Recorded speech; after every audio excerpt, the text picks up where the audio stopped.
What do you think about the sixth one? हा खूप practical point आहे. म्हणजे आता ब्रॉड पॉईंटकडून खूप स्पेसिफिक पॉईंटकडे चाललो आहे. आणि बिझनेसमध्ये हे खूपदा होतं की व्हॅनिटी ॲसेट्स असतात काही. मोठं ऑफिस पाहिजे, इन्फ्रास्ट्रक्चर पाहिजे आणि मशिनरीमध्ये इन्व्हेस्ट करायचं किंवा लोकांमध्ये लोक हायर करायचे भरमसाठ. हा प्रॉब्लेम होतो, खूप होतो. म्हणजे हा प्रॉब्लेम आमचा पण झाला की हम्म. आम्ही सुरुवातीलाच पहिल्या दिवसापासून एक ऑफिस सुरू केलं.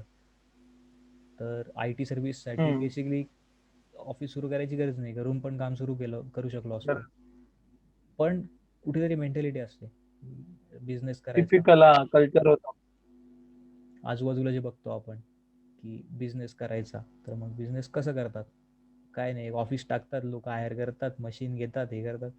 हे शिकवलं कोणी माहित नाही, पण बघतो ना सगळीकडे आपण. तर आलं ते तेच.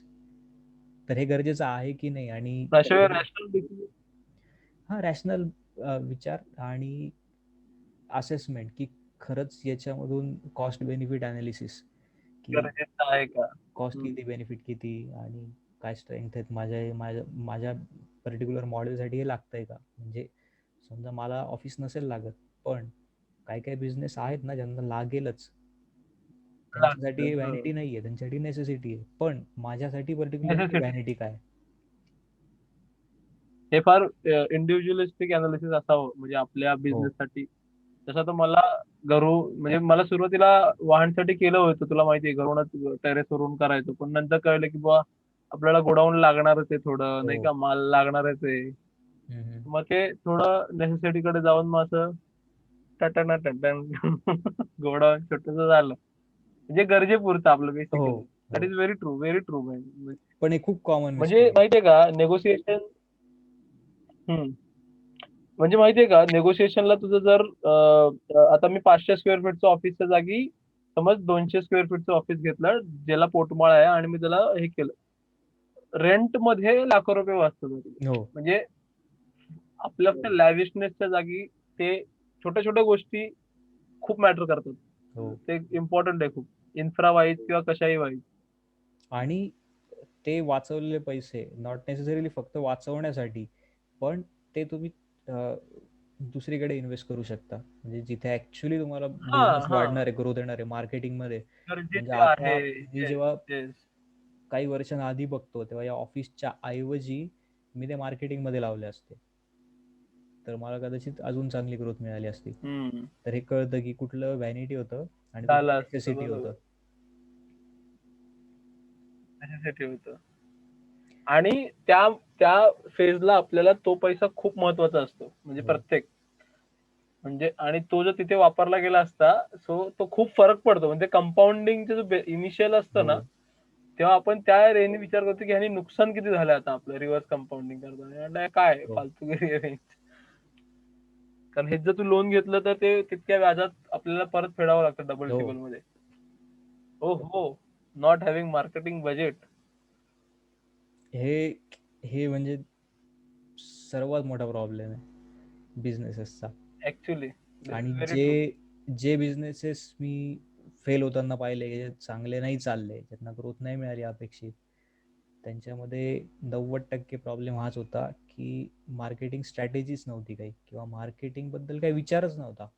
बेसिक थॉट प्रोसेस अशी असते की खूप चांगली आयडिया आहे माझ्याकडे, मी खूप मनापासून करणार आहे, खूप चांगलं करून घेणार आहे मी, त्या डेव्हलप करण्यामध्ये लक्ष घालून, अगदी पैसे ओतून, वेळ देऊन प्रॉपर तयार करून घेणार आहे, आणि झालं मग ते चालेल, मी पैसे कमवेल. आपोआप आपोआप लोक लाईन तेच ना, लावणार. तेच ना.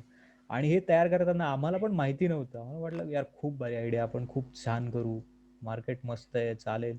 मग कळलं हे का चालत का नाही, लोक वापरत का नाही.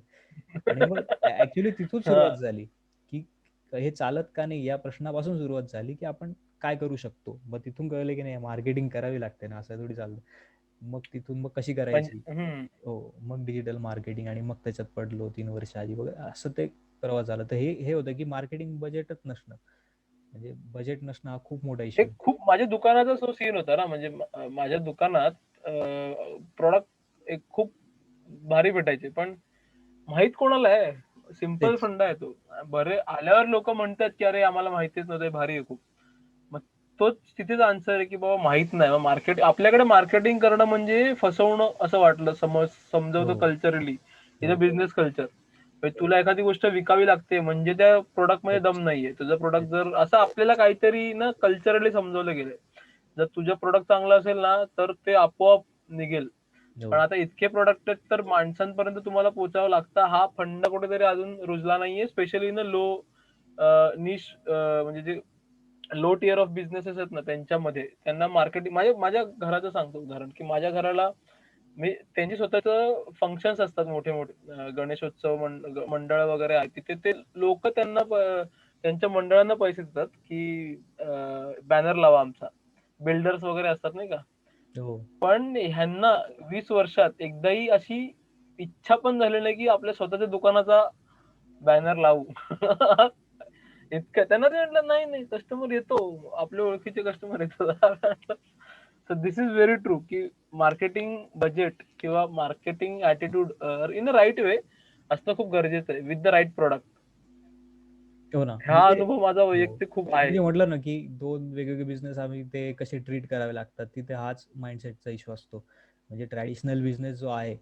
ते मॉडेल इनहेरंटली वाईट आहे असं नाही पण ते एक वेगळं मॉडेल आहे हे तुम्हाला ऍक्सेप्ट करावंच लागतं ते मॉडेल अशाच प्रकारचं आहे हम्म. त्यांचं म्हणजे मार्केटिंगच्या पद्धती त्या कदाचित वेगळ्या आहे लोकांशी बोलणं वगैरे अशी पद्धत असेल त्यांची किंवा अजून काही पद्धती असतील पण त्या आपण ज्या पद्धती वापरतो त्या आपल्या आता डिजिटलमध्ये वापरतो म्हणा टेक्नॉलॉजी तर त्या पद्धती नाही आहे हे पूर्ण दोन वेगवेगळे प्रकारचेच बिझनेस आहे तुमचं प्रॉडक्ट एक असेल पण स्केल ऑपरेशन मार्केटिंग वगैरे पूर्ण ते वेगळंच आहे आणि वी हे हॅव टू ट्रीट पण them other that right way. Right आणि हे तर एक आहेच की फक्त गोष्ट किंवा प्रॉडक्ट चांगली आहे म्हणजे ऑटोमॅटिकली विकली जाईल हे तर मिथ आहेच टेक्नॉलॉजीमध्ये हे सर्वांनी सांगितलंच पाहिजे पण पोहोचलं तर पाहिजे लोकांना समजू तर द्या भेंडी कोण आहे. नाही हे जेव्हा मी बोलतो ना की हे बघा मी जे 100 प्रोजेक्ट समजा फेल होताना बघितले त्यांच्यापैकी 90-95 प्रोजेक्टचा हा प्रॉब्लेम होता की त्यांनी मार्केटिंगवर विचार नव्हता केला मला वाटतं की म्हणून ते फेल झाले तर मग लोक खरंच विचार करतात की म्हणजे टक्केवारी बोलते ना की 90-95% करूयात. तेच मार्केटिंग इम्पॉर्टंट आहे माझं आपला म्हणजे खूप महत्वाचं ते एक विजडम टाईप होतं तेव्हा ते मार्केटिंगचं जाडं बुक मला मिळालं ते आहे अजून पण हम्म. तर त्यात ते क्लिअर होतं की मोठ्या मोठ्या कंपन्या एक सर्टन बजेट ठेवतात हो म्हटलं अच्छा ही महत्वाची गोष्ट आहे म्हणजे मला माहित नव्हतं not of marketing once you got some volume growth हा हे तुमच्यावर सोपवलेलं आहे हे वेब विजनचं कंदे पे हो असतं नाही माझं हा पर्सनल. हा खूप दुर्लक्षित पॉइंट आहे आणि हा खूप निश अगदी डिजिटल मार्केटिंग संदर्भातच जास्त म्हणता येईल की ऑप्टिमाइज न करणं कॅम्पेन्स वेगवेगळे आपले आणि ऑप्टिमायझेशनचा ऑलमोस्ट कंपाऊंडिंग इफेक्ट सारखाच आहे कारण जे ऑप्टिमायझेशन मध्ये आपण हा पैसे वाचवतोय ते पण इन्व्हेस्ट करून वाढत असतात म्हणजे रेव्हेन्यू डबल होतो ऑलमोस्ट समजा आपण कन्व्हर्जन रेशो डबल केला तर रेव्हेन्यू डबल होतो पण प्रॉफिट चौपट होऊ हो शकतो कारण येस revenue म्हणजे तुमचे ज्या फिक्स्ड कॉस्ट असतात त्या तेवढ्याच राहतात ना व्हॅरिएबल कॉस्ट ज्या आहेत त्या वाढतील पण फिक्स कॉस्ट तेवढ्याच आहेत त्याच्यामुळे प्रॉफिट जास्त वाढू शकतो त्यामुळे एकदा थोडी स्टॅबिलिटी आली जरा व्यवस्थित चालायला लागलंय तुमच्याकडे लीड्स यायला लागलाय जे कॅम्पेन्स तर आपला असा इन्स्टिंक्ट असतो की त्याच्यामध्येच परत इन्व्हेस्ट करायचं आणि ते इक्वेशन तसंच ठेवायचं म्हणजे समजा मला 1000 क्लिक्स पाहिजे असतील त्या समजा 100 रुपयात येत असतील तर मग नेक्स्ट डे 500 नको की मग 200 रुपये टाकतो मग ट्रॅफिक पण डबल झाला पाहिजे मग 300 टाकतो ट्रॅफिक 3 पट झाला पाहिजे त्या कुठे पटीने गेला पाहिजे. कुठेतरी थांबवायचं आणि हे ऑप्टिमाइज करायचा प्रयत्न करायचा की ओके 100 वरती 1000 मला ऍक्सेप्टेबल आहे पण 1200 करता येईल का आणि समजा 1200-1300 तुम्हाला 1500 करता येत असेल बहुतेक वेळा पॉसिबल असतंच आहे कारण जेव्हा आपण 100 रुपये इन्व्हेस्ट करत कुठेतरी असतो लिकेज असतात ते आपण हो थांबवू शकतो. आपला एम असा असतो की 1000 आपण मिळवायचे पण एम असा असतो की जास्तीत जास्त मिळवायचे बघू हे किती स्ट्रेच करता येईल त्यामुळे बहुतेक वेळा हम्म. 1500 पॉसिबल असतं आणि मग ते एकदा ऑप्टिमाइज करून तुम्ही जर 300 टाकलं तर मग कसं ते इफेक्ट हो वाढत हो. जातो त्याचा हा, त्या पटीत वाढलं ना. राईट. इथे 3,000 मिळाले असते, तिथे 4,500 डायरेक्ट मिळाले विथ द हो. Same cost. राईट. तर हा थोडा इफेक्ट असतो आणि हा CRO जो इफेक्ट आहे कन्व्हर्जन रेशो ऑप्टिमायझेशनचा, हा खूप ओव्हरलुक होतो आणि बहुतेक वेळा मार्केटर्स कडून पण होतो, आमच्याकडून पण होतो. पण मग स्वतःला कुठेतरी नोट डाऊन असतं प्रोसेसमध्ये आणि तिथे थांबावं लागतं, वाचावं लागतं की ओके हे स्टेप आहे आपली, हे मिस करून नाही चालणार आणि हे करावं लागतं मग. ह्याचं म्हणजे डिजिटल मार्केटिंगचं महत्व किंवा मार्केटिंग असावं हे बोलतानाच करणारे तितके व्यवस्थित असावेत हे तुला हायलाइट करायचं वाटत नाही का? म्हणजे तूच त्या इंडस्ट्रीला आहेस, पण मी फार कन्सर्न होतो त्या गोष्टी. तुलाही माहिती आपले बोलणे तासनतास कितीतरी हो. दिवस झालेले. हो. कारण बिझनेस व्हॉट्सअप शिकवायचे वर्कशॉप ₹500 घेणारे लोक आहेत. म्हणजे काय लेवलचे हो. हो. लोकांना मूर्ख बनवण्याचा प्रकार आहे तोही आहे. म्हणजे मी मार्केटिंग बजेट ठेवलंय, पण मी ते कोणाच्या हातात देतोय, काय म्हणजे समजलं ना, म्हणजे काय हो. हो. देतोय आणि ते त्याचं काय करतायत, बेसिकली त्यांना किती ठाऊक आहे ती गोष्ट. तर ते पण खूप महत्वाचं आहे यार, right to get a right people for your thing. म्हणजे ते बाळ चांगल्या गोष्टीच्या हाताखाली असणं खूप गरजेचं आहे हे मला वाटतं. What's your take? की तुला नाही वाटत की industry are also consume with the frauds हो ना. इंडस्ट्री तशी और नवीन आहे अजून. इन्फेक्ट? आता खूप मोठी बूम आहे इंडस्ट्रीमध्ये आणि त्याच्यामुळे कसं आहे की ते नेटवर्क इफेक्ट सारखं पण झालेलं आहे की जास्तीत जास्त लोक येतात त्याच्यामध्ये, तेवढं जास्त त्याची मार्केटिंग होते, तेवढं लोक करायला येतात, मग ते बघून अजून लोक सर्व्हिस द्यायला येतात. पण याच्यामध्ये मोस्टली डिजिटल पार्ट बऱ्याच जणांचा कवर्ड असतो. डिजिटल मार्केटिंगमध्ये जो डिजिटल पार्ट आहे, प्लॅटफॉर्म वापरता येणं आणि ते कॅम्पेन्स रन करता येणं वगैरे वगैरे असतात, पण मार्केटिंग पार्ट इतका चांगला टिपिकल नसतो. आणि हे मला पण बटणं जाणवलं दिसतायत ते स्वतःमध्ये. क्लिक करायचे. हो. हे मला पण स्वतःमध्ये जाणवलं आहे की टेक्नॉलॉजी पार्ट खूप चांगला आहे, डिजिटल पार्ट खूप चांगला आहे, पण मार्केटिंग पार्ट आहे का? आणि जेव्हा मार्केटिंग वरती काम करायला लागलो तेव्हा मला रिझल्ट चांगले दिसायला लागले. आणि हा पण एक पार्ट होता, मी जो MBA साठी गेलो की MBA नाही करायचं, 1 वर्ष द्यायचं, तर तो हा पण एक पार्ट होता की आपल्याला मार्केटिंग फ्रॉम फाउंडेशन कळलं पाहिजे. म्हणजे आपण जे कॅम्पेन्स रन करतोय ते का करतोय किंवा कोणासाठी करतोय, कसे आणि का? राईट, बरोबर. हे कळायला पाहिजे आपल्याला. आणि ती ती ती मार्केटिंग बेसिक पासून समजून घेण्याची ती सुरुवात होती. आणि ते प्रिन्सिपल जेव्हा येतात ना ते आणि जेव्हा महत्वाचं आहे यार. तुमच्याकडे हो टेक्नॉलॉजी पण असते, तेव्हा ते प्रॉपरली काम होतं, तेव्हा रिझल्ट अजून चांगले दिसतात. कारण या ज्या कारण सर्व आय हॅव कन्सेप्ट सीन आहेत, म्हणजे बेसिकली फेसबुकमध्ये 3 टाईप्सचे कॅम्पेन्स असतात. रीच असते, एंगेजमेंट असते, कन्व्हर्जन असते आणि बहुतेक लोक ते रन करतात.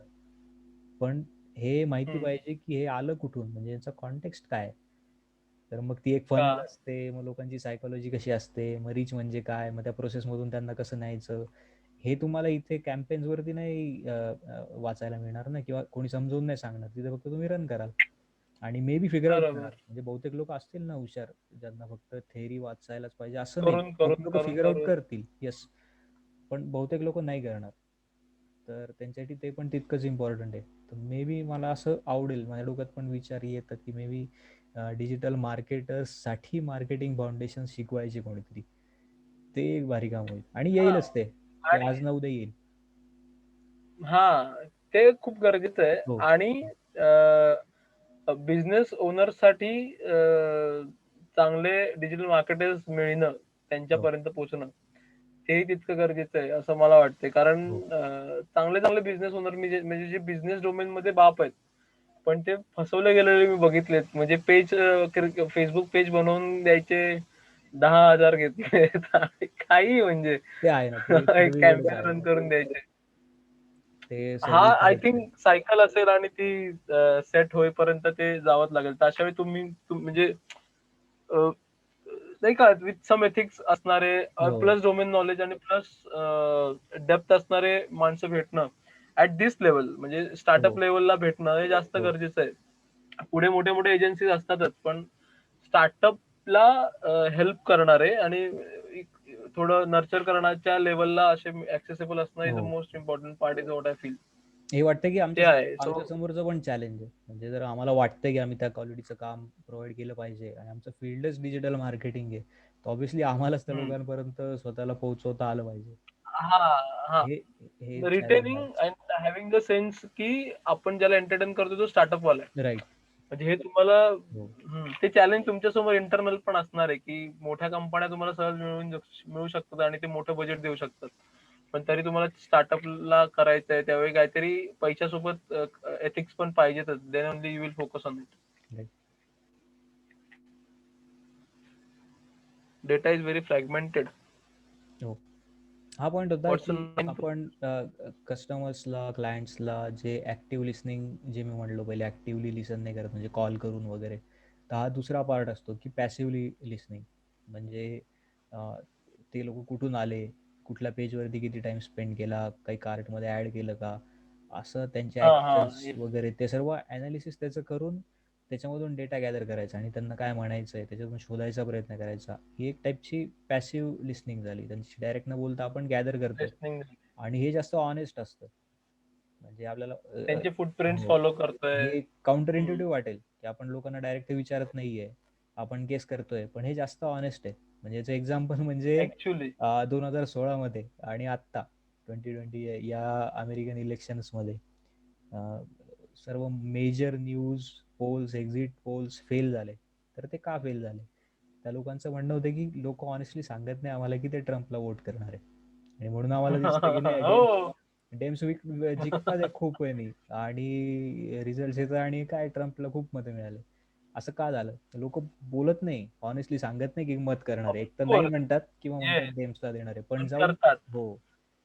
तर मग तिथेच करतात. हो, मग तिथून आपल्याला असं गॅदर करावं लागतं पॅसिव्हली. त्यांच्या बिहेवियर मधून म्हणा किंवा जे काही पॅरामीटर्स असतील त्या बिझनेसनुसार, हे गॅदर करणं पॅसिव्ह हम्म. लिसनिंग जे असतं. तर हे इथे केलं पाहिजे. तुम्हाला जर ऑप्टिमायझेशन करायचं असेल कॅम्पेन्सचं, मार्केटिंगचं ओव्हरऑल, तर पॅसिव्हली पण शिकलं पाहिजे ऐकायला. आणि याच्यामध्ये चॅलेंज असते की डेटा खूप फ्रॅगमेंटेड असतो, म्हणजे वेगवेगळा असतो. म्हणजे काही फेसबुकवर असतो, काही गुगलवर असतो, काही येस. वेबसाईटवर असतो. तर त्यांचा एकमेकांशी संबंध लावणं, म्हणजे एखाद्या माणसाने गुगलवर तुमची ॲड पाहिली असेल, पण त्यांनी लगेच क्लिक नाही केलं. त्यांनी मे बी फेसबुकवर पाहिलं मग कधी, पण मग त्यांनी मॅन्युअली सर्च केलं. असं खूप कॉम्प्लिकेटेड होऊ शकतं. होऊ शकतो ऑब्व्हियसली. हो. म्हणजे हा खूप फ्रॅगमेंटेड डेटा आहे. पण मग तुम्हाला असे टूल्स आहेत काही आणि काही मेथड्स आहेत, बिझनेस प्रोसेस आहे, डेटा ॲनालिसिस वगैरे वापरून हे सर्व याचं पिक्चर पेंट करता आलं पाहिजे आणि पॅसिव्हली असं लिसन करता आलं पाहिजे, ऐकलं पाहिजे लोकांना की त्यांना काय म्हणायचं आहे. काय म्हणतात ते? त्यांचा वर्कफ्लो कसा आहे हो. एकूणात. आपण पण करतोच ना हे. हो. आपण असं ट्राय करतो की वेगवेगळ्या प्लॅटफॉर्मवरतून जे लोक येतात आपल्याला, तर त्यांचा इंटरेस्ट कशात आहे, किती टाइम तुमची स्पेंड करतात प्रोफाईल ते, बनेल. कुठे करतात ते, हो. आणि त्याच्यावरून मग पर्सोना आपल्याला तयार करता येतात का. हम्म. मजेशीर असतं पण ते फार. हो. आता व्हॉट्सअपवर काय होतंय काय माहिती. हो ना. म्हणजे केव्हा येतं ते. एकूणात आहे. Bombarding users with the by हा ते खरं आहे यार. पण ते खरं आहे. हा म्हणजे खूपच स्पेसिफिक पॉईंट आहे. आता आपण खूपच जास्त स्पेसिफिक उतरत चाललोय. पहिले खूप ब्रॉड होतं. तर येस. हे आहे की अ, खूप सारे पेजेस आणि खूप सारे बिझनेसेस, खूप सारे अकाउंट्स आणि जे बिझनेस ग्रुप्समध्ये जे लोक असतील ते बघत असतील. काही काही लोक असतात ते फक्त आणि फक्त विकणारेच मेसेजेस टाकत असतात. त्यांच्या पेजवर म्हणा की कुठेही म्हणा, फक्त विकत घ्या, बस, बाय बाय बाय, घ्या घ्या, हेच घ्या तेच घ्या. आणि म्हणजे स्वतः मार्केटर असून मला वैताग येतो, खूप जास्त वैताग येतो असा मेसेज असतात. हा. जे त्यांना ब्लॉक करण्याशिवाय काय पर्यायच उरत नाही किंवा त्या ग्रुपमधून सरळ निघून जावं लागतं. आणि हा तो मी जो प्रॉब्लेम बोललो ना, की वेगवेगळ्या प्रकारचे स्टेजेस असतात युजर्सचे. पहिले रीच करा, थोडा अवेअरनेस तयार करा, मग त्यांच्यापर्यंत पोहोचा, काहीतरी व्हॅल्यू द्या, इंटरेस्ट तयार करा, त्यांना एंगेज करा, एंटरटेनमेंट करा, हरकत नाही तसा ब्रँड असेल तर. आणि मग जाऊन पिच करा तुम्ही. तुम्ही जर बरोबर. कंटिन्युअसली हॅमर करत राहिले, घ्या घ्या घ्या घ्या, खूप जास्त वैताग येतो आणि सर्व माणूस सोडून ब्लॉक करून निघून जातो. हा, आणि समहाव नाहीतर आपण इम्युन होतो, की म्हणजे बघितलं तरी हो इग्नोर करा किंवा असं म्हणजे हो वर्थलेस होऊन जाते ती गोष्ट हो. पूर्णपणे. आणि बेसिकली मार्केटिंगमध्ये आय गेस ही पहिल्या दिवशी शिकवली जाणारी गोष्ट पाहिजे, की युजर्स वेगवेगळ्या जर्नीमधून हा, जात असतो आणि त्या जर्नीच्या प्रत्येक स्टेपवरती त्याला वेगळं काहीतरी अपेक्षित असतं. म्हणजे इंटरेस्ट स्टेजमध्ये ऍक्च्युली. त्याला, हो, कंपॅरिझन स्टेजमध्ये त्याला तुम्ही पहिल्या स्टेजचे मेसेज नका देऊ. तो म्हणजे कन्वर्ट होणार नाही. पण तो कम्पेअर करतोय म्हणजे त्याला तुमचे USP सांगा. पहिल्या स्टेजमध्ये वाय वी विकतं आर कसं? डिफरंट. हो, एंगेजमेंटमध्ये समजा तुम्ही एंटरटेनिंग काहीतरी कंटेंट द्या, त्याला कॉमेंट करायला लावा. तर त्या जर्नीमधून त्याला गाईड करणं ही मार्केटिंगच्या दृष्टीने बेसिक गोष्ट आहे. पण जेव्हा आपण ब्रँड्स बघतो आणि वेगवेगळे पेजेस बघतो, लोक बघतो, तेव्हा ती दिसायला तेवढीच अवघड आहे. तर हे मला म्हणजे कळत नाही खरंच, की हा डिफरन्स कुठून तयार झालाय आणि हे का का हा, रिफ्लेक्ट होत नाही, हे का ट्रान्सलेट होत नाही आपल्या कामामध्ये. ते मगाशी बोललो ना, की असे असे भरलेत की ज्यांना टेक्निकली कळतं पण मार्केटिंग फंडा कळत नाही, किंवा येस. ते स्वतःच्या एक्सपिरियन्स मधून शिकत नाहीत, की आपण स्वतः डायरेक्ट कोण बाय करायला तर कधी बाय करत नाही. त्या मोमेंटला उलट जो सतत बाय बाय करायला लागला तर आपण त्याला रिपेल होतो, की आपल्याला एक चुकीची इमेज बसते त्या ब्रँड बद्दल, की हा मूर्खपणा करतोय, मला फार फोर्स करतोय, माझ्या त्या डिसिजन मेक पॉवरवर तो चॅलेंज आहे. सो तो खूप कन्व्हिन्स करणं is the most important for other than forcing और हो ना. बॉम्बार्डिंग, असं मला वाटतं. हो. आणि हे खरं आहे. खूपच एक्स्ट्रीमली सिम्प्लिफाय करायचं झालं ना, तर पहिले लोकांपर्यंत पोहोचा, त्यांना एंगेज करा आणि मग सेल करा. आता हे फक्त हा, 3 स्टेजेस आहेत. तसं पाहायला गेलं तर 6-7 वेगवेगळ्या स्टेजेस असतात. त्या प्रत्येक स्टेजमध्ये वेगवेगळं काम करावं लागतं, वेगवेगळं कंटेंट द्यायला लागतो, हायलाईट करावं लागतं. हे प्रत्येकाला शक्य असेलच असं नाही, कारण कंटेंट जनरेशन किती म्हटलं तरी थोडी कॉस्टली गोष्ट आहे. पण निदान आपण हे ऑफकोर्स करू शकतो, ऑफकोर्स. की आपण स्ट्रेट ऑफ द बॅट त्याला विकायला तरी नको जायला काही. निदान एवढं करूच शकतो. आधी काहीतरी करा. हो. स्वतःच दाखवा तरी. नाही.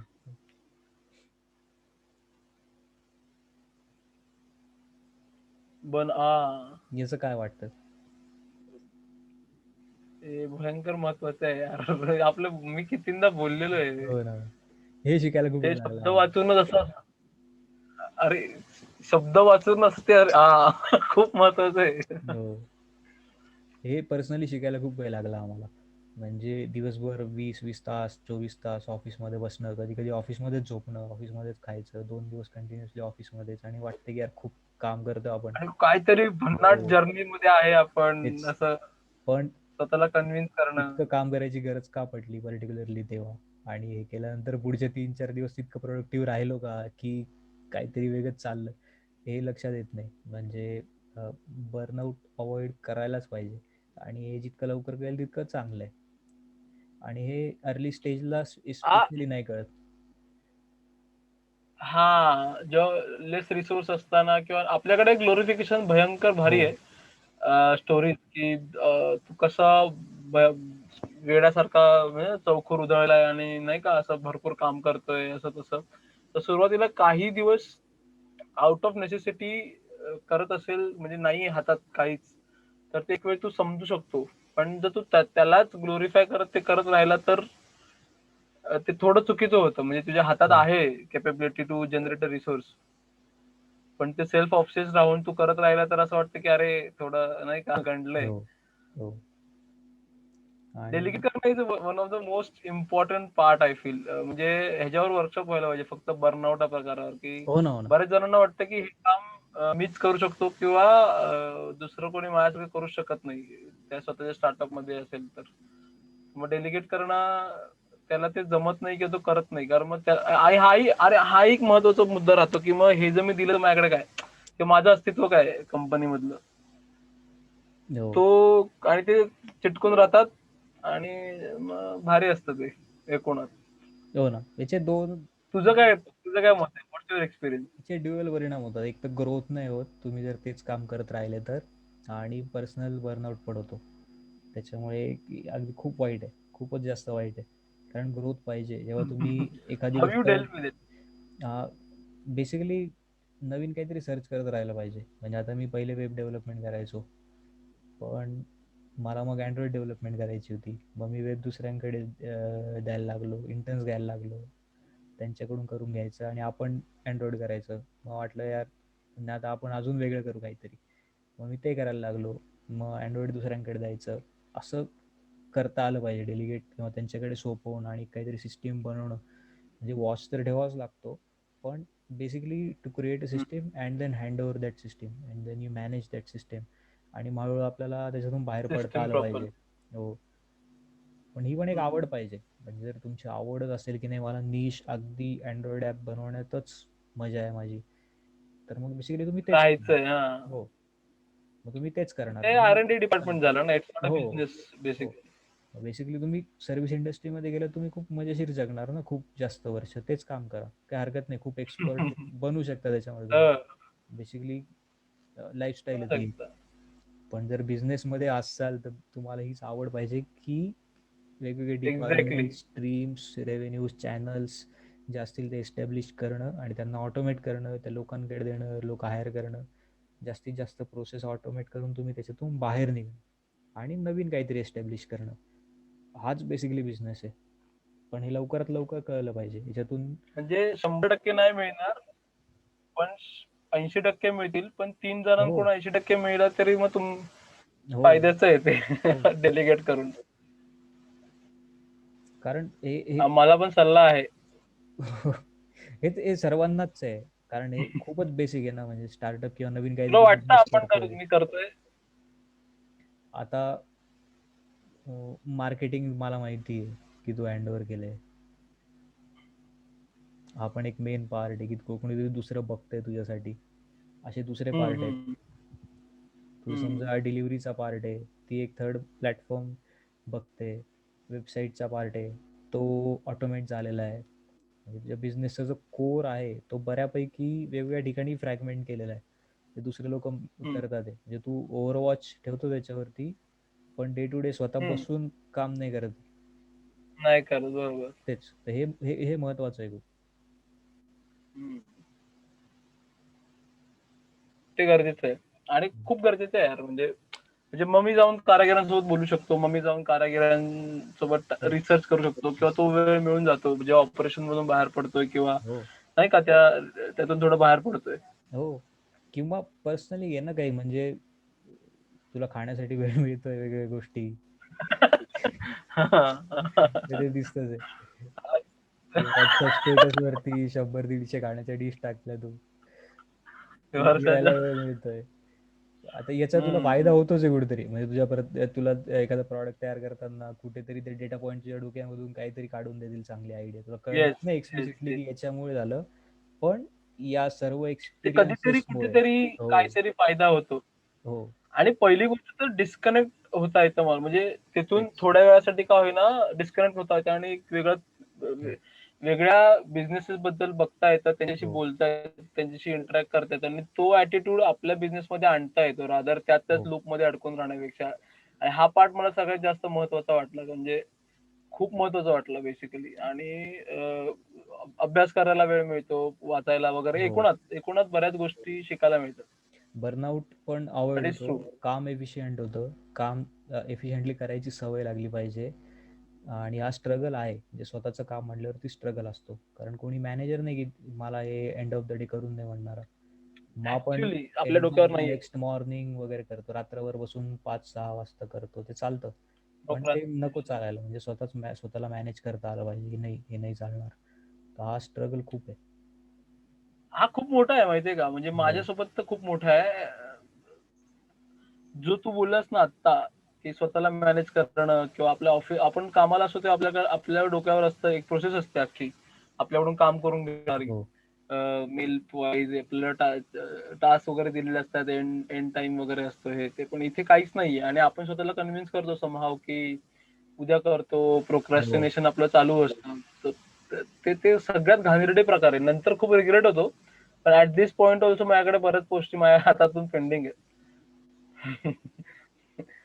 हा भयंकर घाणेरडा प्रकार आहे. त्यासाठी आणि प्रोसेस पण बनवावी काहीतरी. हो, आणि हे म्हणजे बेसिकली हे शेवटचं आहे आणि खूपच जास्त स्पेसिफिक आहे की ज्यांच्या पण काही डिजिटल प्रॉपर्टीज असतील वेबसाईट्स, ॲप्स, डोमेन नेम्स जे पण काही असेल ते हम्म. ट्रूली तुमच्याकडे आहे का हे एकदा बघा. म्हणजे त्याचे पासवर्ड्स आणि क्रिडेन्शियल्स, अकाउंट्स. कारण माझ्याकडे जवळपास महिन्या 2 महिन्यात कोणीतरी येतच असतं की ही वेबसाईट आहे ना, ही व्हिजिट करा, ही आमची वेबसाईट आहे. ते URL टाकून देतात, ही आमची म्हणजे आहे. म्हणजे असं समजा एखादी वेबसाईट वाहन तर तू कोणीतरी ही बघा, ही माझी वेबसाईट आहे आणि डायरेक्ट. हो, पण मला इथे मोबाईल नंबर चेंज करून पाहिजे, तर करून द्या. समजा तुमची वा. वेबसाईट आहे तर त्याचे क्रेडेन्शियल्स कुठे आहे ते नाही माहिती, ते कोणाकडे तरी आहेत. तो माणूस कुठे आहे? तो दिल्लीला आहे हम्म. आणि मला हे फक्त बदलून द्या इतकंच तर पाहिजे. पण ते करता येत नाही ना, क्रेडेन्शियल्स नाही ना तुमच्याकडे. तुमची वेबसाईट आहे ते ऑब्विसली. तुम्हाला माहिती आहे, पण मला माहिती आहे समजा तुमचं नाव दिसतंय, चेहरा नाही ना. दिसतोय, तुमचा बिझनेस आहे, पण ते क्रेडेन्शियल्स नाहीत ना. खूप खूप जास्त फ्रस्ट्रेटिंग गोष्ट आहे. म्हणजे आमच्यासाठी त्याच्यापेक्षा जास्त त्यांच्यासाठी. त्यांना दिसतंय की ही माझी आहे, मी याच्यासाठी पैसे दिले वगैरे सर्व आहे, पण काय करता येत नाहीये. पण मला ऍक्सेस नाहीये. आणि ही इतकी सोपी गोष्ट आहे, इतकी म्हणजे माझ्यासाठी खूप सोपी आहे बेसिक कारण मी असावी. त्या इंडस्ट्रीमध्ये, पण लोकांसाठी नाहीये. आपलं कारण ही आपली एक असेट आहे. हा ऍटिट्यूड अजून बिल्डच नाही झाला ना. हे हो ना, हो कुठेतरी ना. ऑनलाईन काहीतरी हे आहे असं त्यांना अजून वाटतंय हो, बेसिकली. पण गरज पडते तेव्हा ते खूप जाणवतं मग की. आणि म्हणजे ऑब्विसली. तुमचं जर काही नसेल वेबवरती तरी चालतं, पण तुमच्या नावाने ऑलरेडी काहीतरी बनलेलं आहे आणि तिथे पूर्ण चुकीचं आहे काहीतरी, हा जास्त खूप मोठा फ्रस्ट्रेटिंग फॅक्टर असतो. ते डाऊन पण खूप करता येत मोठा नाही. मिसलिडिंग हो, आहे किंवा ते तुमचा अख्खी लेगसी वापरू शकते ती गोष्ट हो, तुमचं. हो. आणि हा खूप मोठा पार्ट आहे. तर हे चेक करायला खूप काही कठीण नाही ना. म्हणजे तुमचा आता 2 फॅक्टर ऑथेंटिकेशन जवळपास सगळ्यांना माहिती आहे की तुमचा मोबाईल, ईमेल टाकता येतो तिथे. तर हे सर्व करतानाच करून घ्या प्रॉपरली काम. आणि समजा नसेल, जे काही बिझनेस ओनर्स किंवा वेबसाईट ओनर्स असतील, आहे असा एक्सपिरियन्स आलाय असं काय? आहे ना, GoDaddyमध्ये आहे ना, की लॉग इन करताना निदान तुमच्या ईमेलवरती OTP येईल. नाही म्हणजे असा घाणेरडा एक्सपिरियन्स आला की समोरचा बिझनेस हतबल आहे आता, म्हणजे त्याच्या हातात नाहीये ते काही हो, असं. मी म्हणतो ना, मला महिन्या किंवा 2 महिन्यातून एक तरी कॉन्टॅक्ट असा होत असतो. माझ्याकडे येतात. इतक्या लेवलवर. हो, वेबसाईट दाखवतात. आम्ही व्हिजिट करतो, वेबसाईट ऑन आहे. ते म्हणतात की ही माझी वेबसाईट आहे, पण माझ्या याच्याकडे काहीच नाहीये. मग त्या माणसाचा नंबर देतात. तो माणूस फोन नाही उचलत आणि आम्हाला काहीच नाही करता येत मग. विषय वाटच संपून लागली जातो. मग त्यांची. हो, हो. हे खूपच जास्त कॉमन आहे. मग आणि ते घेताना बनवताना त्या माणसाकडून काही क्रेडेन्शियल घेतले नाही माणसांनी, नाही. गोड्याने स्वतःच्या अकाउंटवर तो विकत हो, घेऊन घेतला. हो. सर्व बनवलं तेव्हा, म्हणजे हा. तेव्हा चांगलं असेल त्यांचं रिलेशन, चांगलं असेल, सर्व काम व्यवस्थित झालं. असेल ना. पण आहे मी कुठे जातोय वगैरे. हां, मग आउट ऑफ टच झाले आणि तो माणूस सोडून गेला, काहीतरी झालं. ते ते मग नंबर बदलला किंवा असं खूप होतं आणि मग काहीच नाही करता येत. म्हणजे किल्ली हरवण्यासारखं आहे. मला चेक करायला पण ते कुठे लॉक नाही. पण ते कुठे लॉक नाही तर जगाला दाखवण्यासाठी. असा मोठा प्रॉब्लेम आहे. लागेल. दुसरं आहे की सेकंड ओपिनियन घेतलं पाहिजे की आपण काय पे करतोय. म्हणजे जे आपले फिक्स चार्जेस आहेत ते खरंच ओके आहेत का नाही. माझ्याकडे असं झालंय की महिन्याला ₹5,000 पे करणारे आले एका स्टॅटिक सिंगल पेज वेबसाईटसाठी, ज्याला त्यावेळेस ₹100 ते ₹150 खूप होते महिन्याला. महिन्याला 5,000 तरी येस, पे करायचा फॉर होस्टिंग. स्टॅटिक वेबसाईट साठी, होस्टिंग साठी. येस. आता हे किती पट आहे आईला. बघ ना तू. ₹100 ते ₹150 ते 5,000, शी. किती पट पर अरे महिना वर्षाला वर्षाला आय थिंक 2,000 वगैरे हो, काहीतरी खूप झालं. असेल ते. पण हे महिन्याला 1800 आय पाच थिंक. हजार पे करत होते. 5 ते 60,000 5,500. रुपये. आणि हे जवळपास 1.5 वर्ष चाललं. नंबर दे. आणि बापरे. पण त्यांना हे समजून सांगायला मला खूप जास्त रिॲक्शन अशी देता नाही आली, हसून किंवा राग करून किंवा हे काय काय असं. हा ते आहे त्याला की त्यात त्यांची चुकी नाही. शांततेत आधी स्वतःला कंपोज करून त्यांना म्हणता आलं, समजा तुम्हाला एक ऑफिस रेंट करायचं आहे एखाद्या ठिकाणी, तर आता बेसिकली तुम्ही पूर्ण बिल्डिंग रेंट केलेली आहे एका ब्लॉकसाठी. हे त्यांना नाही कळलं हा. खरंच. म्हणजे इतकं चार्जेस मध्ये समजून सांगावं लागलं, हो खरंच तुम्हाला एका ब्लॉकसाठी पूर्ण बिल्डिंग रेंट केलेली आहे. आणि मग त्यांना ते लक्षात आलं की बापरे. आणि हो, बिल्डिंग वापरतोय वेगळा. हो. त्याचा काहीच संबंध नाही, फक्त एक बिझनेस अकाउंट छोटस उघडलं शॉप. असणार त्याने. काय ते माहिती नाही नक्की काय होतं. ते डील केलं आम्ही, ते करून दिलं, सेटअप केलं. अजून पण आहेत आमच्याकडे, व्यवस्थित सुरू आहे सर्व. ऑफकोर्स ऑफकोर्स, पण कशाला सोडेल तो. म्हणजे ही केस एक्स्ट्रीम झाली, पण याच्या हम्म. अर्धा खर्च किंवा पाहिजे त्यापेक्षा डबल अरे जवळपास खूप नाही. जण पे करत असतात. आणि इझिली सॉल्व्ह करण्यासारखं आहे. म्हणजे काही वेबसाईट तुम्ही व्हिजिट केल्या किंवा एखाद्या माणसाला कॉन्टॅक्ट करा ना, 2-3 कंपन्यांना कॉन्टॅक्ट करा. तुम्हाला त्यांचं बेस्ट कोटेशन कळेल. मागवा. हो, अगदी स्वस्तच घ्या असं नाही. म्हणजे चीपेस्ट घ्या हे basically of course of course, quality mostly matter नकाच करते. घेऊ. हो, पण काहीतरी हम्म. एक रेंज ठरवा, घेऊ की मिनिमम इतकं आहे, मॅक्सिमम इतकं आहे, असं काहीतरी. आपल्याला हवाय प्रोडक्टची एक कोटेशन आले की सेम प्रोडक्ट दुसऱ्याला सांगा, ही रिक्वायरमेंट वाईज तुझं कोटेशन काय फॉर सेम हो प्रोडक्ट, हो. Not not the cheapest one, this product. मग कारण काय बघूयात ना, काय मिळतंय. की हे फिक्स चार्जेस वाढत जातात वर्षानुवर्ष, कळत नाही, पण खूप महिन्यानंतर हे वाढत जातं. आणि हेच समजा मार्केटिंगमध्ये इन्व्हेस्ट केले असते किंवा हो. हो एम्प्लॉय बेनिफिट दिला असता ना, बोनस. एक वेळ चहा जास्त मागवला असता ऑफिसमध्ये, लोक मागवला खुश असता, झाले असते.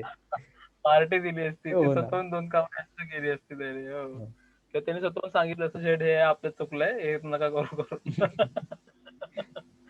हे हे खरं आहे. बेसिकली खूप ब्रॉड पासून खूपच जास्त स्पेसिफिक पर्यंत आलो नाही नाही, या प्रकारे. ह्यातले मोस्टली एका एंटरप्रेन्योर जर्नीमध्ये येणारे जे सुरुवातीचे ते महत्वाचे टॉपिक्स होते, त्याच्यावरून आपण ऑफकोर्स पर्सनल एक्सपिरियन्सेस पण शेअर केले, पण ते खूप महत्वाचे होते. आणि स्लाइड भन्नाट होती ही, शेअर करून ठेव म्हणजे हो. फायद्याची आहे. आणि हे झालं डिजिटलचं. आणि बाकी नाही का, जे मार्केटिंग वाईज आपण करतो, जे माझ्या अनुभवात आहे, जसं तू मगाशी म्हणालास इकोसिस्टम वाईज सजेस्ट करणं, कम्प्लीट तो जो मी ऍक्च्युली लकी होतो की तू म्हटलास की मार्केटिंग आता शेअर केलं, तर ते तेवढा डोज ऑफ घेणं कंपनीचा. सो ते किती महत्वाचं वाटतं तुला, तेवढं डेडिकेट करणं ऍज अ पार्टनर, और what you do think in entity, काय असतं तुझं की कसं इन्व्हॉल्व्ह व्हायचंय? हे बेसिकली एक्सप्लोर करावं लागतं की आपण त्यासाठी काय ऑफर करू शकतो. म्हणजे माझ्या पर्सनल प्रोफेशनल कॅपेबिलिटीज काय आहे, कंपनीच्या काय आहे माझ्या हम्म. कॅपेबिलिटीज, आणि समोरचा किती रिसेप्टिव्ह आहे या बाबतीत. म्हणजे त्याला almost as a technical partnership पाहिजे, मार्केटिंग पार्टनरशिप पाहिजे, की मार्केटिंग सर्व्हिस पाहिजे. एक्झिक्युटिव्ह पाहिजे. एक्झिक्युटिव्ह वेगळा हम्म, असतो, हम्म. तो फक्त तुम्ही दिलेले टास्क एक्झिक्यूट करतो. पार्टनर वेगळा असतो, ते गिव्ह अँड टेक रिलेशनशिप असतं, वेगळ्या लेवलचं कम्युनिकेशन असतं. आणि हे प्रत्येक वेळी एक्सप्लिसिट असतं असं नाही. तर ते डीलिंग्स करून, 1-2 मीटिंग करून मगच आपल्याला कळतं की आपल्या बाउंड्रीज काय. म्हणजे मी किती समोरच्याशी फ्रँकली बोलू शकतो, किती सजेस्ट करू शकतो, समोरचा किती ऐकतो, याच्यातून रिलेशनशिप डेव्हलप क्रिटिक होत करू जाते. शकतो. हो. आणि बहुतेक लोक असतात की ज्यांना फक्त एक्झिक्यूट करून पाहिजे असतं. त्यांचे लाईफ एक्सपिरियन्स असतात, एज्युकेशन आणि ते सर्व वेगळं असतं. मग तिथे आपण ते प्रोफेशनली त्यांना त्या पद्धतीने करून देतो. असे पण लोक आहेत ज्यांचे टेक्निक वगैरे पूर्ण वेगळे हा, आहे. काम फक्त करणं. हो. हम्म. पण काही खूप जास्त एक्सपिरियन्स्ड लोक त्यांच्या फील्डमधले असे पण आहेत की जे या बाबतीत आमचं पूर्ण ऐकतात आणि तसा रिस्पेक्ट देतात आणि फीडबॅक देतात चांगला. तर मग खूप मजा येते काम करताना. म्हणजे हा. फोटोग्राफर म्हटलं तर आता पुण्यात मी काम करतोय एका ब्रँडसोबत, लेन्स इंडिया. तर त्यांच्या फील्डमधले प्रॉपर एक्सपर्ट आणि इंटरनॅशनल लेवलवरती काम करणारे असे प्रॉपर आहेत ते. पण मार्केटिंग, वेबसाईट, टेक्नॉलॉजी या सर्व गोष्टी येतात तेव्हा ते एका लेवलवरती ऐकतात आमचं, आणि तेवढं ट्रस्ट ठेवून मग तसं काम चालतं. आणि बुडबुड मग करत मजा नाही. येते काम करायला. हो. आणि इनफॅक्ट स्वतःच्या वेबसाईटवरती काय करताना ते आम्हाला विचारून करतात, मी हे करू का. तर ही छोटीशी वा. साईन ऑफ रिस्पेक्ट झाली. याच्यातून आपल्याला कळतं की ओके, आपली बाउंड्री काय आहे, आपण किती लेवलवरती याच्यामध्ये इन्व्हॉल्व्ह होऊ शकतो. तर अशा हम्म. क्यूज देता आल्या पाहिजे. म्हणजे मी त्यांच्याकडून शिकलोय की किती छोटीशी गोष्ट आहे ना, आपण त्यांना विचारतोय, पण म्हणजे याच्यातून एक साईन जाते की दिस इज युअर डोमेन. आणि मग आपल्याला वाटते की दिस इज मी माय काय डोमेन. कन्सिडर. हो, मग मी आता मस्त काम करतो याच्यामध्ये असं. तर म्हणजे प्रत्येक हो, प्रकारचे व्हॉट आर द ब्रँड्स आहेत. Future plan? फ्युचर प्लॅन्स असे आहेत की मला ऑटोमेशनमध्ये जास्त जायचं आहे. आणि याच्यामध्ये फायदा असा होतो की मी जे बोललो की जे चॅनल्स, मार्केट्स वेगवेगळे एस्टॅब्लिश करता आले पाहिजे. ऑटोमेट केल्याने काय होईल, हे म्हणजे ऑलमोस्ट एक डेलिगेशन केल्यासारखं आहे की हा हो. ऍक्च्युली आणि तेच माणूस बोलणार होतो नवीन आता. एक्सप्लोर करू शकतो. नवीन एक्सप्लोर करता आलं पाहिजे. त्यासाठी वेळ लागतो. वेळ म्हणजे पैसा. पण पैसा लिमिटेड असतो, वेळ लिमिटेड असतो. मग ऑटोमेट केलं म्हणजे तिथे दोन थोडा रिव्ह्यू स्कोर स्कोप आहे. तयार होईल. हो, तिथे थोडा स्कोप तयार होईल, की तेवढा वेळ वाचेल. मग तो वेळ दुसरं काहीतरी एक्सप्लोर करण्यामध्ये देता येईल. आता येस. त्यासाठी डेटा अनालिटिक्स आणि ऑटोमेशनवरती मी काम करतोय. मार्केट ऑटोमेशन आणि इन्साइट्स गॅदरिंग, जे मी पॅसिव्ह लिसनिंग बोललो क्लायंट सोबत. कस्टमरच्या जर्नी असतात वेगवेगळ्या प्लॅटफॉर्मवरती, त्या एकत्र आणून त्याच्यामधून काहीतरी प्रॉपर इन्साइट्स जनरेट करून त्या इन्साइट्सनुसार पुढच्या स्टेप्स काय करायच्या आपल्याला. म्हणजे लोक कुठून येतात ते ऑर्गॅनिकली येतात ते, की सर्च करून येतात ते आपल्याकडे यूट्यूबवरून की फेसबुकवरून, कुठल्या पोस्टवरून. हे खूप बारीक ग्रॅन्युलर कसं ट्रॅक करता येईल आणि करता येईल. त्याच्यामधून इन्साइट्स कशा करायच्या, जनरेट करायच्या, आणि त्याच्याहून मग पुढे ऑटोमेशन कसं करायचं, हे सर्व याच्यावरती काम करतोय सध्या मी. इंटरेस्टिंग वाटतंय मग एकूण. येस. फायद्याचं आणि आहे आणि प्रॉडक्ट. आमच्यासारख्या स्टार्टअप वाले. हो. आणि प्रॉडक्टवरती काम करत होते, की आता प्रॉडक्ट बनवायला लागायचं स्वतःचं. हो हो. येस. त्याचे काय ग्लिम्स शेअर करताय क्या सिक्रेट? सिक्रेट. पण आयडिया अरे वा. व्हॅलिडेशन करताना तुम्हालाच कॉन्टॅक्ट करणार आहे मी सर्वात आधी. नक्की नक्की नक्की. नाही भारी आहे. Hopeful for that. तू किती करंट मराठी म्हणूया, सध्या आपण मराठी डिस्कस करतोय, सो होपफुल आहेस आपल्या एंटरप्रेन्युअल इकोसिस्टम बद्दल किंवा येणाऱ्या एंटरप्रेन्युअर्स बद्दल? What you think? तुझे इन्साइट्स काय आहेत, की भारी वाटतंय येत्या 20-1 वर्षात भयंकर मजा येईल की काय हो. म्हणजे? हो. भारी वाटतंच आहे. कारण हम्म. फील्डमध्ये लोक रोज नवीन उतरतात आहे. आणि जेव्हा खूप लोक उतरतात ना, तेव्हा बेसिकली फोर्स केलंच जातं प्रत्येकाला, की तुम्हाला इम्प्रूव्हमेंट करावीच लागेल. Of the best. नाहीतर तुम्ही एकमेकांमध्येच कॉम्पिटिशन करून तिथेच संपणार. ती स्टेज असेल तरी चालेल, मला हरकत नाही. संपून जा, चांगले लोक उरतील किंवा बाहेरचे येतील, दुसरे येतील. मला असं मराठीचा फार पुळका वगैरे असं पण नाहीये. चालेल, नाही म्हणजे नाही. टॉप हा. क्वालिटी द्या. पण जे वर्थ आहे ते राईट, मराठी लोक टिकलेच तर खूपच जास्त चांगलं आहे. खूपच जास्त चांगलं आहे. आणि ते होईल पण बेसिकली. घडतंय का तुला वाटतंय? म्हणजे हो. एकूणच पोरं येत आहेत? हो, दिसायला येतं ना. कारण आता कॉलेजमधले पोरं पण बोलायला लागले, की स्टार्टअप्स बद्दल, ऍप्स बद्दल. बेसिकली त्यांना काहीतरी करायचंय, ही सुरुवात आहे. शाळेतले पोरं बोलायला डिसरप्टिव्ह लागले. वाटतंय का? डिसरप्ट होईल नाही होईल माहिती नाही. अशी गरज पण नाहीये स्पेसिफिकली. आता अच्छा. डिसरप्ट थोडी जुनी कन्सेप्ट झाली. आता आपण ओके. पॅरलल वेगवेगळ्या लेन्समध्ये लोक जगायला लागले. म्हणजे आता ग्लोबलायझेशन, तेव्हा डिसरप्शन मॅटर करायचं. आता लोक ग्लोबलायझेशनलाच शिव्या घालायला लागले, किंवा इवन अमेरिका.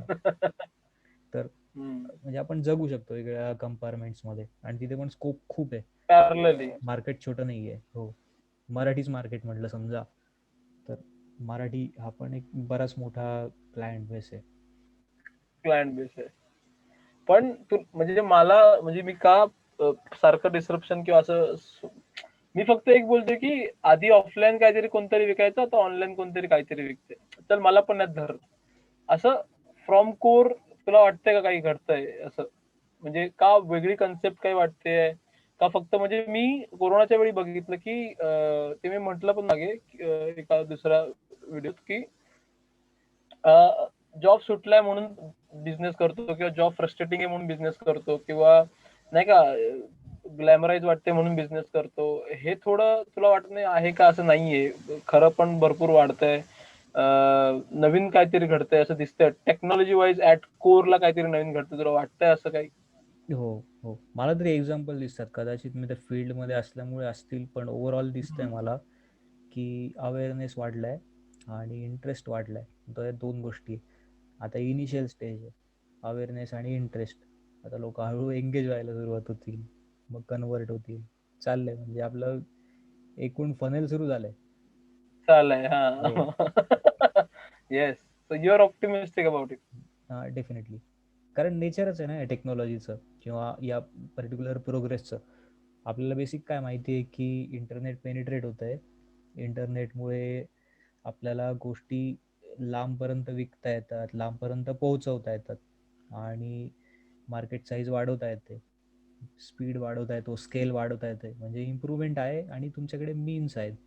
मग आता तुम्हाला पाहिजे काय, तुम्हाला सुरुवात करायची आहे, शिकायचं आहे आणि त्याच्यामधून जे काही 8-10% सक्सेसफुल असतील ते टिकतील. त्याच्यामध्ये अडथळे काय आहेत हे शोधावे लागतील. आपण बेसिकली मी तुमच्या असं समोर अडथळे काय.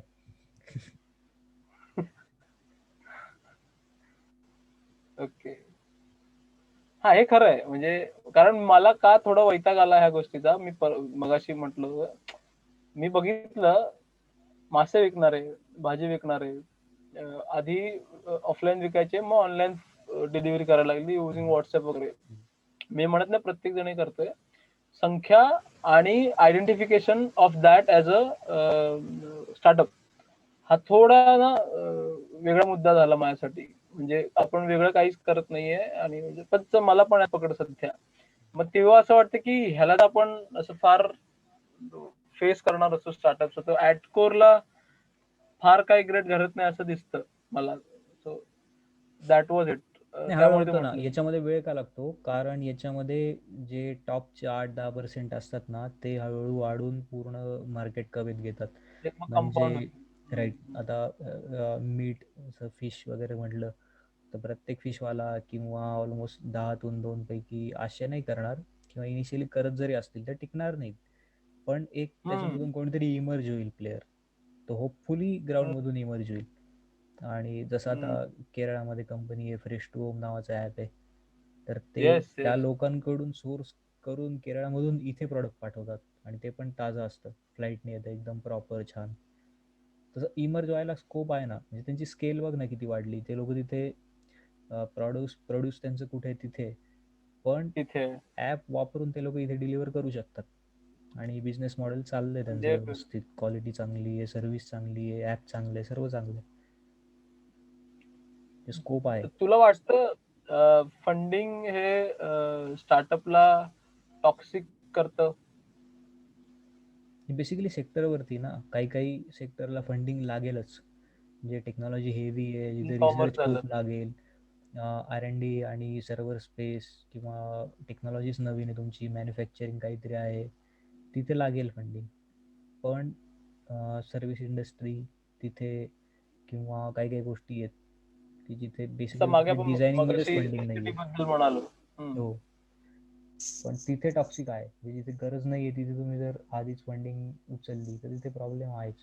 कारण तुमचं बिझनेस हा, मॉडेल म्हणजे बेसिकली वेट नाही होत. मग फक्त फंडिंग मिळाली म्हणून व्हॅल्युएशन वाढतं, मग व्हॅल्युएशन वाढलं म्हणून फंडिंग आता मिळतं. हा, बस तो ते ते चालू होतं आणि हो भयंकर मार्केटिंग बजेट देऊन सेल दाखवला जातो. हो, मग बबल असं फुटतो. सगळं. हे होतं ना, हे हा, पण त्यामुळे म्हणजे जो बूटस्ट्रॅपची जी मजा आहे, तुला वाटत नाही ती थोडी आणखी फील्ड मध्ये असावी? तर तुम्ही आहे वेबविजन म्हणजे. पण आय थिंक बूटस्ट्रॅप मध्येच हो होतं. हो, बुटस्ट्रॅप मध्येच आहे. पण हे फील्ड तसं आहे, म्हणजे इथून तुम्ही basically day one revenue generate करू शकता पेइंग क्लायंट्स घेऊन. हा, पण हे प्रत्येक ठिकाणी असेल असं नाही ना, म्हणजे काही काही नाही ऍक्च्युली आहे. ते हो. खरं आहे, ते खरं आहे. तर तिथे पाहिजे फंडिंग, तिथे तेवढं इकोसिस्टीम चांगली पाहिजेच. पण म्हणजे तेच एम नको व्हायला, मला फंडिंग मिळवायचंय हे एम नको. ऍक्च्युली मी बरेच स्टार्टअप असे बघितले की दुसऱ्या महिन्यात त्यांच्या लाखाच्या ऍडचं बजेट झालं, दुसऱ्या महिन्यात त्यांच्या when they were not earning enough. अशा वेळी वाटतं की त्यांनी MVP नीट एक्झिक्यूट नाही केलंय आणि अशा वेळी ते लोक just because they have enough, more than enough resource, they are just putting all in आणि ते रिस्क घेत आहेत. आणि अशा वेळी जळतं रे. म्हणजे असं वाटतं की अरे गरज असणाऱ्यांना पोचलं असतं तर त्यांनी नीट वापरलं असतं. ते बरोबर आहे. That's it. भारी वाटलं. येस, व्हॉट्स युअर टेक मजा सर? आली. तुम्ही काय म्हणून वाइंड अप कराल? What will be the suggestion for us founders who are non technology part of the startup? म्हणजे तुम्ही आहातच सर्व्हिसला, पण ऍट कोर काय सांगाल? ॲटकोर समन तेच आहे की टेक्नॉलॉजीचं नेचर ना, हे विसरायला नको आपण. की म्हणजे टेक्नॉलॉजीमुळे काय होतंय आणि काय आपण करू शकतो. बेसिकली टेक्नॉलॉजीच्या कोरमध्ये काय आहे की गोष्टी स्केलमध्ये करणं, ऑटोमेट करणं, जास्त चांगल्या करणं आणि बेसिकली क्वालिटी ऑफ लाईफ सुधारवण्यासाठी करणं. तर हे आपण आपल्या कामामधून करू शकतो का? आणि जर करता येत असेल तर मग मजाच आहे. लोक का नाही घेणार ना सर्व्हिसेस तुमच्या किंवा प्रॉडक्ट घेणार हा जर ते तुम्ही पण आहे. इम्प्रूव्हमेंट प्रोव्हाइड करत असाल तर. हम्म. हे हे हे लक्षात ठेवेनच येस. ऍज अ फाउंडर आणि शिकवत राहा. पुन्हा एकदा सेशन करूयात sir. Yes, thanks for your time. Thank you.